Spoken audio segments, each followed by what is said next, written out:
Chapter 6, Gunslinger Girl. Well, now, Lancelot, Galahad, and I wait until nightfall, and then leap out of the rabbit, taking the French by surprise. Not only by surprise, but totally unarmed. Good evening, my beautiful herd. This is Lonesome Pony, and you're listening to Radio 52, the frequency that gives you all the essentials about Big 52, and nothing else. The evocative tinkling of dueling banjos filled a brief intermission. Let's get to work. Have you ever wondered what the sun looks like? Ask the white apples. Last night a gigantic ball of light exploded 10 kilometers east of Salt Cube City, bringing thunder and devastation in its wake. Luckily enough, along said wake there were mostly radiators and abandoned shacks, but the light could be clearly seen even from Tunnel Town, Badlands, and the Red Trotters territory. If you think this is crazy, I must warn you that it was just the last act of a night of follies. First we had the launch of a balloon full of ghouls, yes, the very same ghouls that threatened the caravans in the area. The takeoff was accompanied by a light and magic show offered by a certain Puppy Smiles. Word name, isn't it? This is not the first time I've had something to say about this gal. Good old LP asked some more questions here and there, and guess what he discovered? Yes, she's the same filly from the carnival. A trumpet erupted in a triumphant fanfare. So, Lonesome Pony, where's the interesting part? Here it is for all those grumpy, too long didn't listen, busy ponies on the road. No more feared attacks between Badlands and the Cube. There was the sound of a reloading lever-action rifle, followed by a pair of gunshots, and a very manly voice saying "Hasta la vista, Philly." Oh yes, I love this one. Two tribes get their problems solved by a fool stuck in a rad suit. Now I don't need to be a shaman to say that she's heading south, so what's next? Is she going to reopen the tunnel? Well, good. If you happen to stop by Trade Station Badlands on the Marshes detour, pay a visit to your #1 fan. We'll get to know the filly inside the helmet. Till then, have some music from the best radio station you can find along the route. Here's a pony, there's a pony, and another little pony, funny pony, pretty pony, pony sprite. Day 5, time approximately 16:45 p.m., location 165 th Brigade Field Headquarters, Salt Marshes. Stop that damn music, I can't hear if he's still outside. The young griffin snapped at Puppy, while shooting her an exasperated glare. But it's funny. You are a grumpy chicken. The filly frowned, and went back hugging her Pinkie Pie plushie. Don't worry, Silky Tail, she's not mad, she's just a bit tired. Henrietta the Griffin walked over to Puppy Smiles and grabbed the filly's helmet so that she could look her in the eye. For the last time, I am not a chicken. There's a freaking manticore out there that's pinned us inside this place, and you are doing your worst to drive me crazy. The Griffin's voice broke in a shrill screech. I hope that my father arrives soon, the girl sighed. Maybe with his help we'll be out of here and I'll never ever need to see your stupid face again. I'm not stupid, you are a meanie cat, and I don't want to be your friend anymore. Warning, hostile griffin at 3 meters. Threat level, high. Oh, shut up, Mr. Voice. Puppy turned her back on Henrietta in a theatrical display of sulking. Shut up, Mr. Who? Who are you talking with now?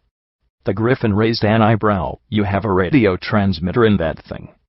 With a jump, Henrietta was on Puppy Smiles, trying to take off her helmet. We can call for help. Call my father on 90.08. Code name Blaze. The filly was taken by surprise. Hey, wait. I have to ask Mr. Voice. He lives inside the suit and works all the weird things. The foal tried waving a hoof to shoo Henrietta away, but the Griffin was already stepping aside. Wait. Mr. Voice? That suit talks? Sure it does. This is the best space suit ever. And it is also super smart. Puppy smiled proudly. Yeah, Henrietta snickered. I bet it's smarter than you. Sure. Smarter than. The filly's smile became a frown. Hey. That's not very nice. The Griffin was already laughing. I can't believe you fell for that. You're hilarious. Dumber than a banana pajama. Henrietta smiled and gave the filly a bump with her paw. Hey, stop that. You mean chicken. If your dad wasn't that hurt, I'd already given you a lesson. Henrietta froze in place, staring at Puppy. My father? What? What do you know about my father? Hope and fear were mixing on the girl's face in a concoction that made even Puppy Smiles aware that her next words needed to be used very, very wisely. Last time I saw him he was dead. Maybe he got better. The foal smiled, helplessly lost in childish naivete. And my father, dead? How do you know that? Where have you seen him? This can't be. He's the best around. He can't be dead. You're wrong. This can't be true. Tell me that this isn't true. The Griffin drew her white pistol and aimed at Puppy. The yellow line along the barrel pointed directly at her nose. Tell me that you're wrong. Puppy met Henrietta's wild gaze. The foal could be a bit slow, but there was no lie in those gleaming pink eyes, just the absolute innocence of a child. I don't know. He wanted me to say to you that he really wanted to be here, and he was sorry. I ran here in a super hurry to find you, because he was really sad, and I felt bad for him, and I lost my mom too. Enough. Henrietta batted Puppy's helmet with a claw, knocking the foal against a wall before curling up on herself, trying to hide her face from the harsh reality. This isn't true. My dad is the best hired gun ever. He's okay. I'm sure he's heading here right now. Fuck. A soft metallic sound made the girl open her eyes.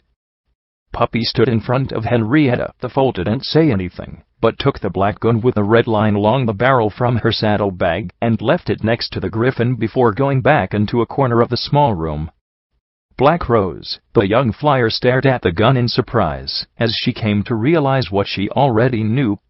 Oh no, please, this can't be true. Again, she looked at the pony with the yellow suit. Please, tell me this isn't real. Tell me this is a bad dream. Puppy frowned and looked down. I don't know. If this is a bad dream, then I'll wake up and find my mom waiting for me. So, I also hope that this is all just a really long bad dream. The foal sighed, but I don't think it is. Fuck. Henrietta took the gun in a claw, looking at it and extracting her own .45 auto pistol. They were identical in every detail, but the color. How did it happen? Why were you there? Keep flying, Henrietta. Don't snap now. You learned from the best. You can't do better. You must be better.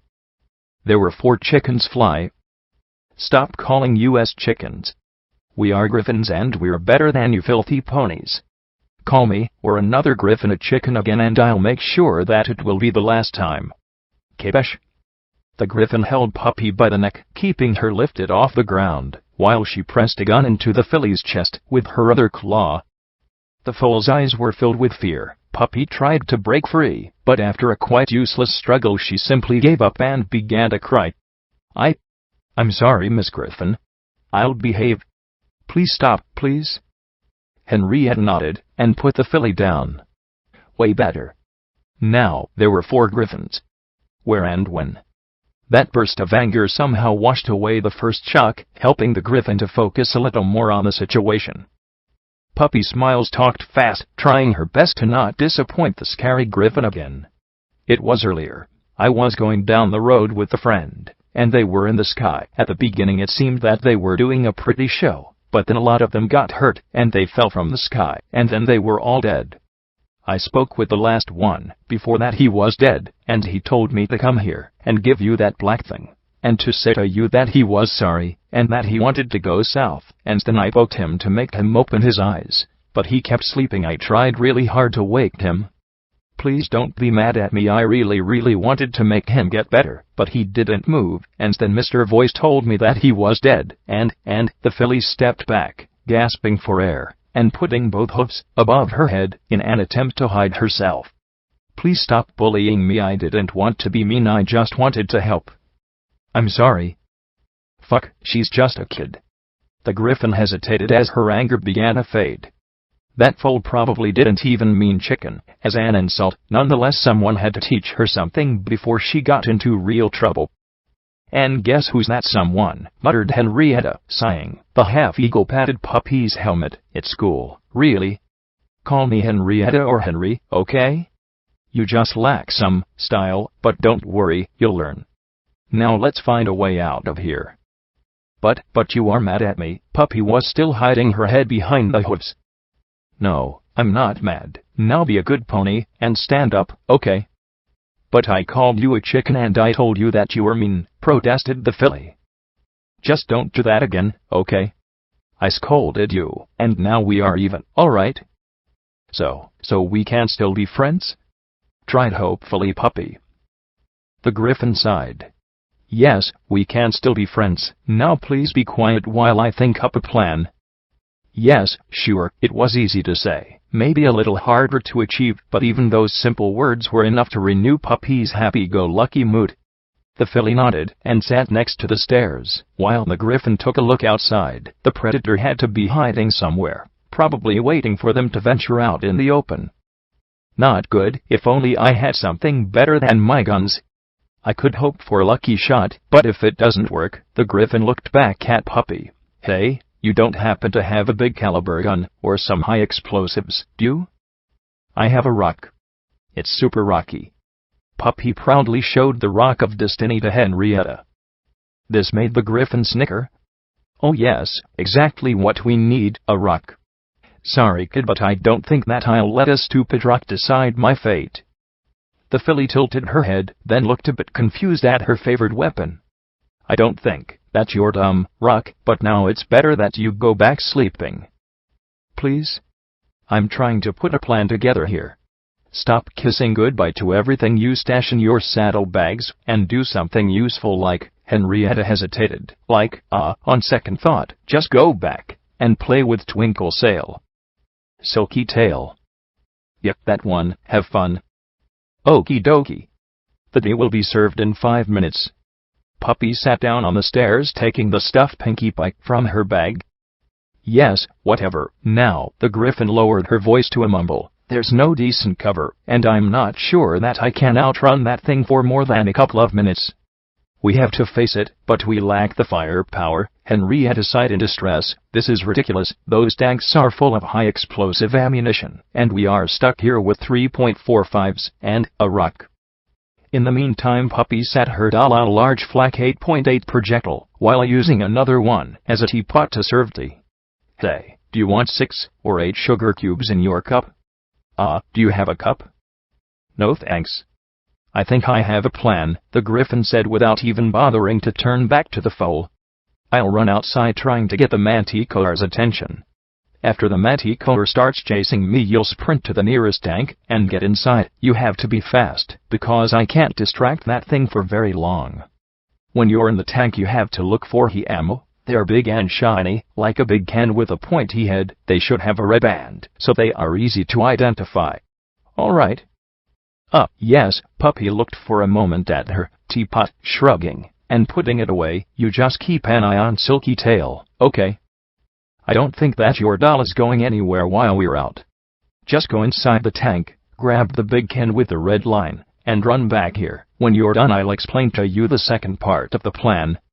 The Griffin crouched, readying herself for a jumping start. She needed all the speed she had. But she will be afraid. That filly was a constant source of idiocy and distraction. Puppy, Twinkle Sail is just a doll. It can't be afraid.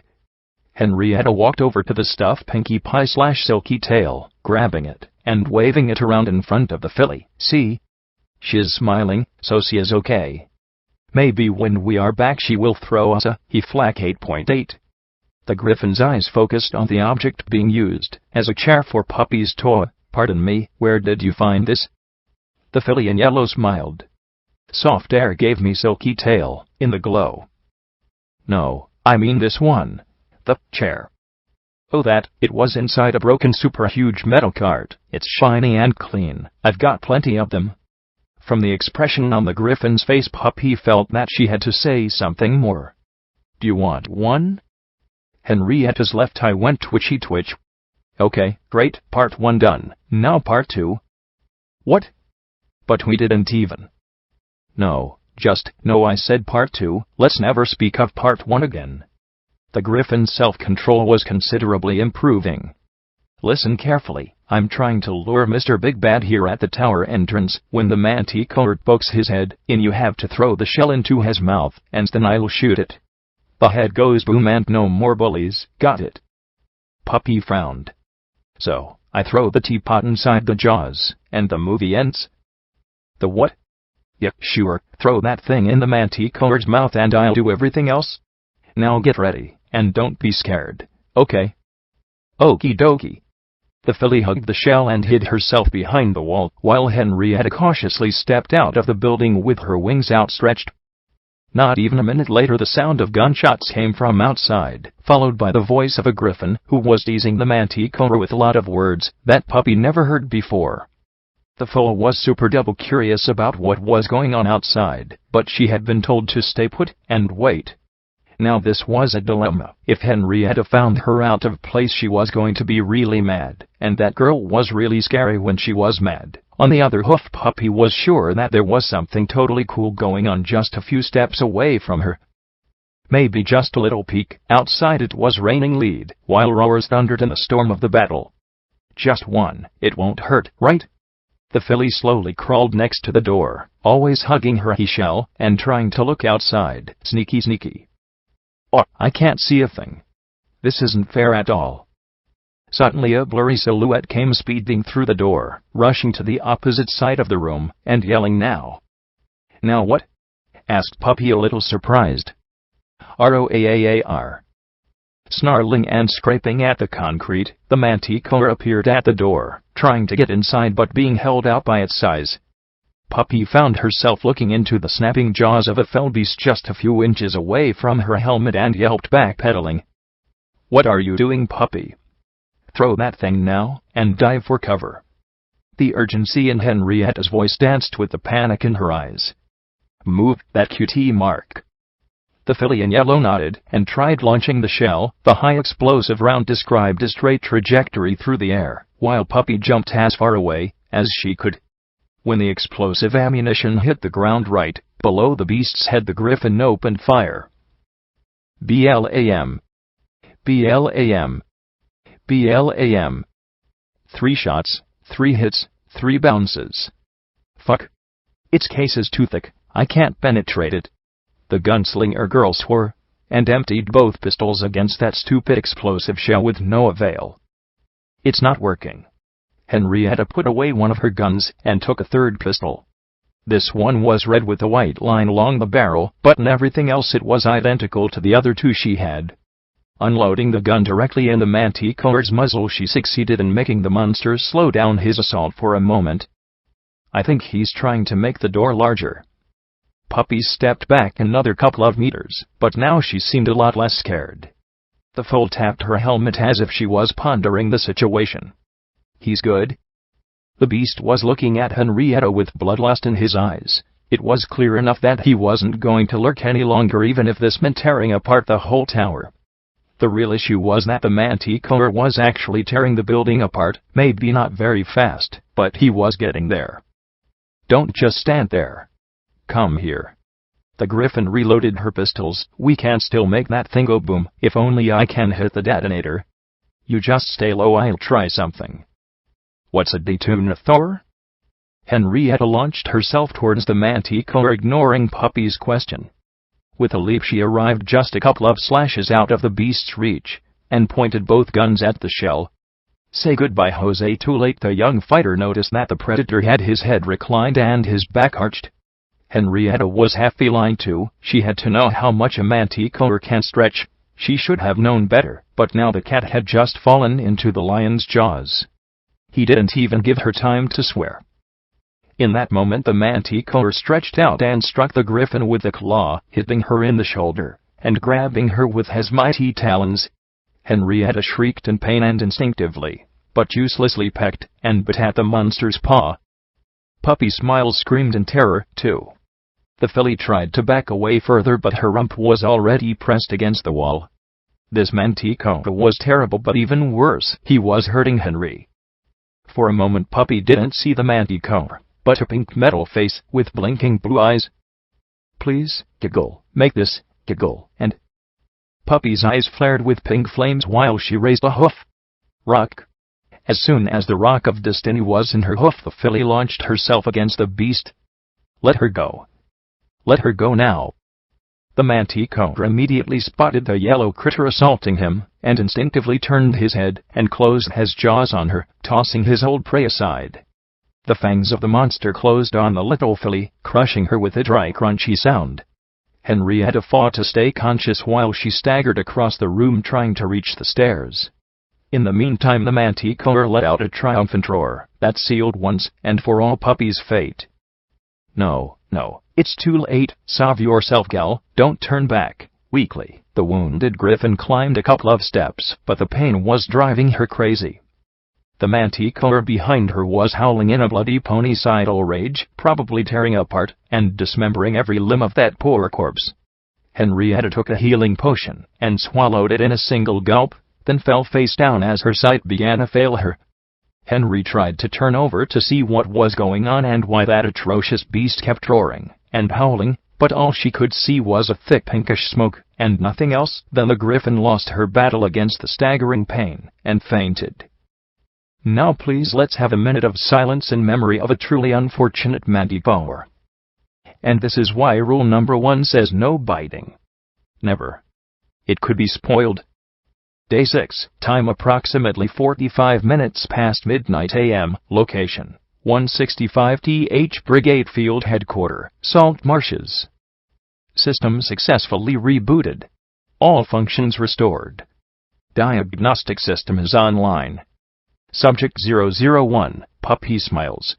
Female Earth Pony. Subject deceased, condition stable. All clear. Puppy lazily opened her eyes and yawned. But it's still dark outside. She had the unpleasant sensation of something heavy laying on her back. What happened? Where's the chicken? And the big meanie kitty cat? Analyzing. Hostile detected. 6 meters east. Henrietta. Threat level, negligible. A single red dot was blinking on the compass. Silly voice, Henry is not an enemy. The dot turned pink. Okie dokie, let's go to, hey? The filly moved her hooves, but this didn't make her go anywhere. Puppy looked down to see that she was hanging from some sort of gray perch. It took more than a couple of tries to break free from the skull of the manticore. The skeleton of the beast had turned the same color as the wall and seemed to be partially stuck inside it, as if the animal and the wall had melted together. The large head full of teeth was open in an eternal roar, while his wings stretched out, desperately trying to break free from the deadly cloud that had consumed him. Puppy Smiles trotted over to Henrietta, but the griffin was lying on the stairs giving no signs of life. Mr. Voice, is she, do you know, dead? Analyzing. Negative. The subject is unconscious. Oh, this means that she will be okay? Affirmative. The subject is recovering. Okie dokie. That was enough for Puppy. She smiled and kissed Henrietta goodbye through her helmet. I'm sorry, but I still have to go, chicken girl. My mom is somewhere on the other end of this arrow. Puppy trotted some meters away, but then stopped and frowned. Somehow she felt that just kissing goodbye this time wasn't enough. The filly went back to Henrietta, took the Pinkie Pie doll from her saddlebags, and put it under one of the griffin's paws. Here, Silky Tail. Look after Henrietta and don't let anything bad happen to her. Now it was really okay. Puppy trotted outside and retrieved her scooter. Hey, can I have some music? In the jungle, the mighty jungle, the lion sleeps tonight. In the jungle, the quiet jungle, the lion sleeps tonight. Day 6, time approximately 10 AM, location, Griffin's Fall, Salt Marshes. Digging in a marsh without a shovel was already torture by itself, but digging your father's grave in this muddy terrain with your bare claws was, no. Tears dropped from the griffin's beak while she swallowed pain.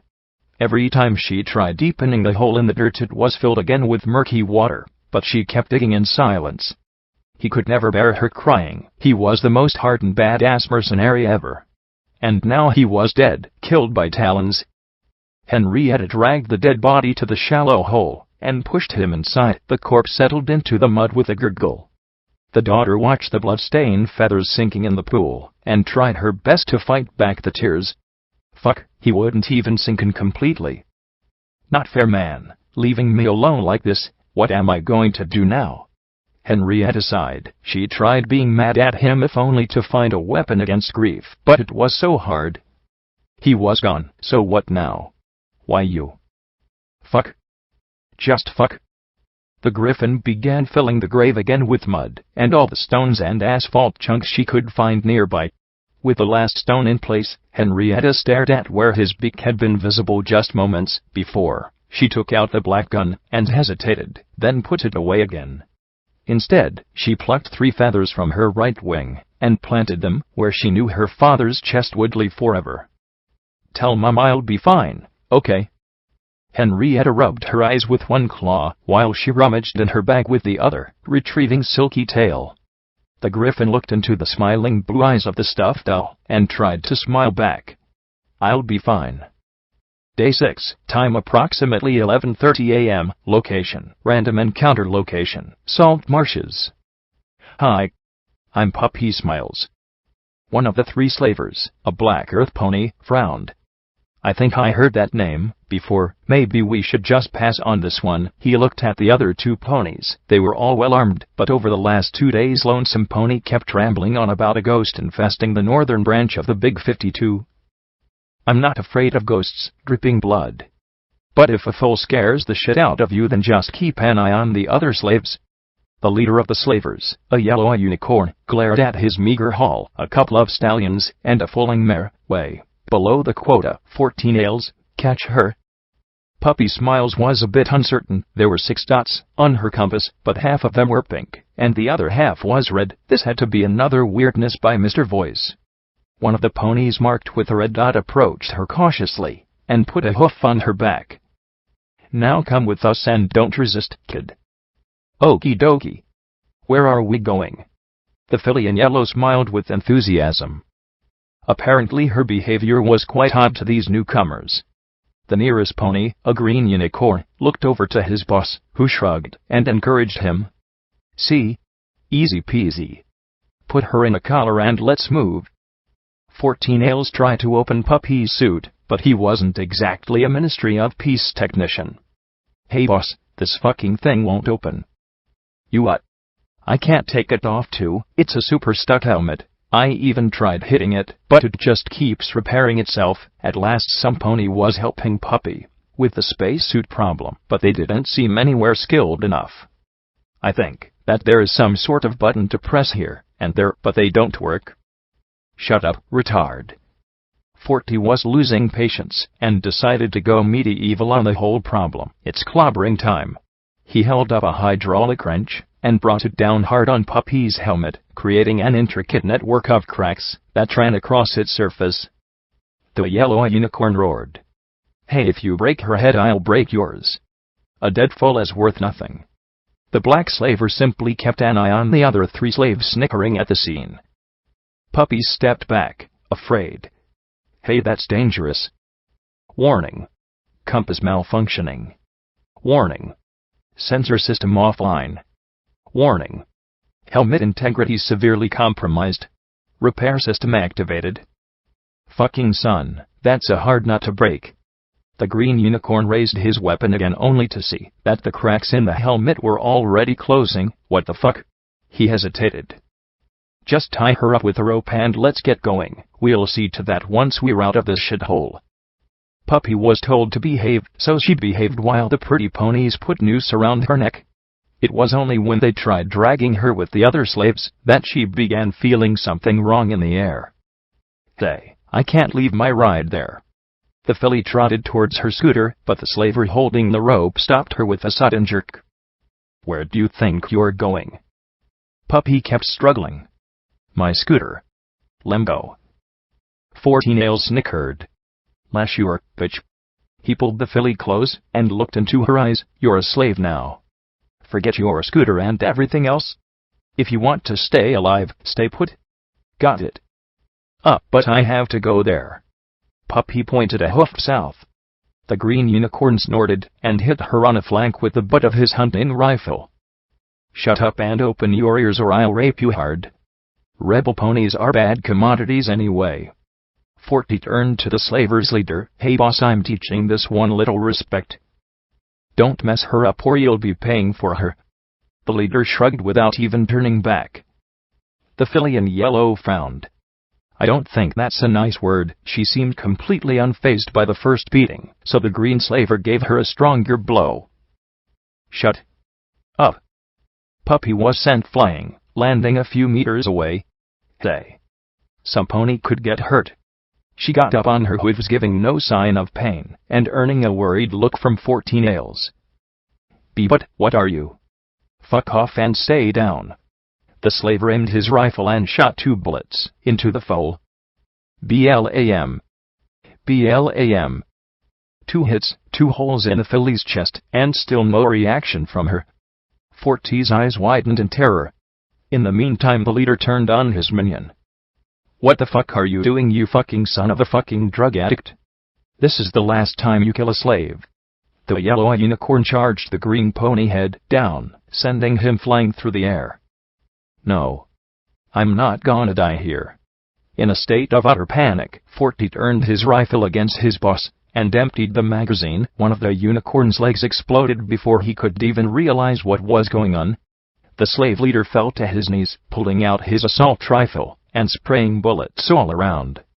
The black earth pony that had kept silent until now unsheathed a shotgun, but was hit by the raging boss along with one of the slaves, and Puppy smiles. The bullets pierced the foal, leaving at least 3 different holes, but it didn't seem to affect her very much. Stop quarreling. Please? I'm talking with you two. Puppy tried to restore some order, but this brawl seemed a bit beyond her capabilities. You are all bad ponies and you should feel bad. Mr. Voice, do something. Repairs finished. Containment fully restored. Subject 001 Puppy smiles deceased. Condition stable. All clear. Not that something. Something else? Puppy pouted. The black slaver staggered, trying to retrieve a healing potion, but the unwounded stallion slave rammed him, taking his gun and emptying it into his sorry muzzle. The wounded slave fell on the ground coughing blood, while the pregnant mare tried to find cover behind the armed slave. 14 ales exhaled his last breath, and even the leader was rapidly bleeding to death, but he didn't want to hit hell's doors alone. With a glow of magic, a remote control appeared from his saddlebags, while he coughed blood, trying to laugh. Do not fear, cough, little pony, cough, ponies. You are going to cough to precede me. He raised his good hoof to hit the detonator for the slave's collars. The 2 surviving slaves looked at him in horror. No toys for the meanie pony. A yellow hoof took the detonator from under the slave leader's muzzle. Puppy was looking at him with her best scolding look. I said stop being crazy.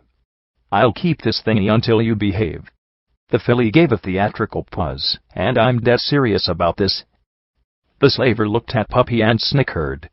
I can't believe this, cough. I heard that story about, cough. The ghost. His eyes focused for a moment on the last scratches of Puppy's suit as they disappeared completely. Hell, you're, cough, fucking scarier, cough. And I could, cough, could ever GI, and the slaver's voice died as his life dripped away into the thirsty wasteland. Day 6, time approximately 8:30 p.m., location, Tunneltown outskirts, Big 52N branch. So, when Mommy Pony loves Daddy Pony, super special much, they write a letter to Princess Celestia and ask for a little foal. You really didn't know that? The filly trotted and galloped all around as she talked. It had been a long, but luckily uneventful walk through the salt marshes. At last the endless plain of murky pools was behind them, giving way to an area of barren hills. Now it was possible even in the darkness of the night to see any suspect movement from a good distance. Puppy's HUD flashed here and there with red dots, but they were mostly wild animals scared by the filly's supernatural presence. The pair of ponies traveling with Puppy smiles were in a bit of distress. It was the pregnant mare, a milky unicorn by the name of Sweet Flower, who spoke first. Well, yes, it works more or less that way. You're quite a chatty filly, aren't you? Yup. Every pony keeps telling me that. Puppy smiled and completely changed the topic. I hope that you get a filly. Fillies are the cutest. She lowered her voice. Besides, I heard that colts have cooties. It's true. Sweet Flower giggled and nuzzled her companion, a brown earth pony named Asso, in the neck. She's a little bit right, isn't she? Asso laughed. I just know that it's going to be awesome. The stallion stopped trotting and looked in the distance. Here we are, little one, that's the tunnel. The brown pony pointed a hoof to a small group of lights perched on the middle of a steep mountain wall. A large bridge, formed by many stone arches, rose from the swamp, climbing directly toward the mountain, like a highway to the sky. Puppy's eyes widened in awe at the sight of such a marvelous thing. It seemed like the road shot upwards, like an arrow of awesomeness, and then bam! It disappeared in a show of colored lights. The filly's two companions were way more interested in her. The foal's eyes shone in the dark, a bright pink light that surrounded the helmet in a ghostly halo. Okie dokie. So, we go now. Mom is waiting for me somewhere in there. The foal asked enthusiastically and Epic, failing to notice the alarmed looks the two gave each other.